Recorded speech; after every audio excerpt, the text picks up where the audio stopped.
وعلیکم ورحمۃ اللہ وبرکاتہ۔ اعوذ باللہ من الشیطان الرجیم، بسم اللہ الرحمن الرحیم۔ الا ان اولیاء اللہ لا خوف علیہم ولا هم یحزنون۔ صدق اللہ العظیم وصدق رسولہ النبی الکریم ونحن علی ذلک لمن الشاہدین والشاکرین والحمد للہ رب العالمین۔ دوستو، تمام جاننے والے، پہچاننے والے، چھوٹے بڑے، مرد عورت، جتنے بھی آدمی ہیں، تمام ایمان والے کو میرا پھر سے السلام علیکم ورحمۃ اللہ وبرکاتہ۔ ویڈیوز کا بنانا مقصد صرف اور صرف ایک ہے کہ انسان اچھے راستے کو اختیار کر لے، غلط راستے کو چھوڑ دے۔ یہی مشن ہے، یہی محنت ہے، اور اسی محنت کے ساتھ میں ویڈیوز بنا بنا کر کے ڈالتا ہوں۔ اللہ پاک ہماری محنت کو قبول فرمائے اور ہم سب کو عمل کی توفیق عطا فرمائے، اللہ ہدایت دے۔ کہنے کی بات یہ ہے، میں اکثر خاص طور سے یہ ویڈیوز انٹرنیٹ پہ دیکھنے کو ملتا ہے، خاص طور سے ولیوں کے بارے میں، اولیاء کرام بزرگان دین کے بارے میں، خواجہ قطب الدین ہو، خواجہ غریب نواز ہو، غوث پاک پیران پیر ہو، کلیر شریف ہو، نظام الدین اولیاء ہو، جتنے بھی بڑے بڑے مشہور اولیاء کرام ہیں، جن کو تمام حضرات جانتے ہیں، ایمان والے، غیر ایمان والے بھی جانتے ہیں، لیکن اس جگہ پہ صرف ایمان والے کی بات ہوگی۔ سننے کو یہ ملتا ہے، غریب نواز کی تمام بیانات بتائے جاتے ہیں، ان کی کرامات کے بارے میں، حضرت نظام الدین اولیاء کے بارے میں بتائے جاتے ہیں، ان کے کرامات کے بارے میں، غوث پاک پیران پیر کے بارے میں بتائے جاتے ہیں۔ ہر ولیوں کے کچھ نہ کچھ کرامات ہیں جن سے وہ جانے جاتے ہیں، پہچانے جاتے ہیں۔ لیکن کہنے کا مقصد یہ ہے کہ ایک ولی کی بات لے لیجئے، جیسے مثال کے طور پہ خواجہ غریب نواز اپنی زندگی کو کیسے گزارے، اس ہندوستان کے اندر کتنی محنتیں کی، سب کچھ کرنے کے بعد اللہ نے وہ مقام عطا کیا۔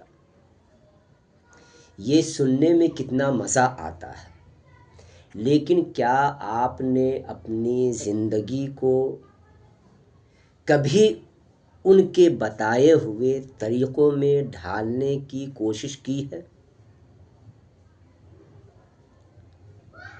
اللہ نے جو انہیں مقام عطا کیا ہے، کیا اس میں ان کا محنت ہے یا نہیں؟ بغیر محنت کیے ہوئے ہی اللہ نے اسے عطا کر دیا، اللہ نے نواز دیا، یا انہوں نے محنت کی،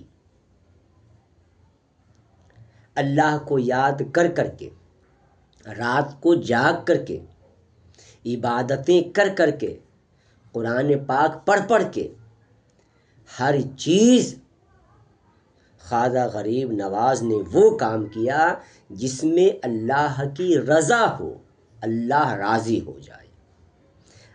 کامیابی جب ملے گی جب اللہ راضی ہوگا۔ کیا ہم تقریر سن لیتے ہیں، کیا اس سے میرا کام ہو گیا؟ کیا ہم نے وہ کام کر لیا جو خواجہ غریب نواز کا پیغام ہے؟ ہم نے اس چیز کو مان لیا جو ان کا پیغام ہے؟ کسی بات پہ عمل نہیں ہے، کسی بھی بات پہ ذرہ برابر عمل نہیں ہے خواجہ غریب نواز کے۔ صرف عمل ہے تو صرف اتنا ہی عمل ہے کہ بس ان کی کرامات کو سننا ہے، بس سن کر کے ہی زندگی گزار دینا ہے، یا مزار پہ جا کر کے زندگی گزار دینا ہے، یا ان کے نام کا فاتحہ کر کے ہی زندگی گزار دینا ہے۔ نہ ہمیں نماز سے کوئی مطلب ہے، نہ ہمیں روزے سے کوئی مطلب ہے، نہ ہمیں سچ بولنے سے کوئی مطلب ہے، نہ ہمیں قرآن پاک پڑھنے کی کوئی مطلب ہے، نہ ہمیں نیک کام کرنے کی کوئی ضرورت ہے، نہ سنت کو اپنانے کی ضرورت ہے۔ ہمیں وہ کام، کوئی چیز کی ضرورت ہی نہیں ہے جس میں ہمیں محنت ہو، ہمیں پریشانی ہو، ہمیں راتوں کو جاگنا پڑے، بیٹھ کے قرآن پاک پڑھنا پڑے۔ ہمیں وہ کوئی بھی کام سے مطلب ہی نہیں ہے، صرف مطلب ہے دل گوارا کرے گا تو خواجہ غریب نواز کے دربار میں حاضری لگا دیں گے یا ان کے نام سے فاتحہ کر دیں گے، بس اتنا ہی کام کرنا ہے، ہمیں اتنے ہی کام سے فالو کرنا ہے، بس ہو گئی۔ کیا آپ کامیاب ہو گئے ہیں؟ آپ کامیاب ہو گئے؟ اللہ آپ سے راضی ہو گیا؟ آقا صلی اللہ علیہ وسلم راضی ہو گئے؟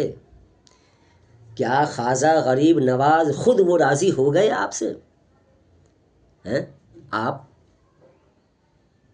کو انہوں نے قبول کر لیا؟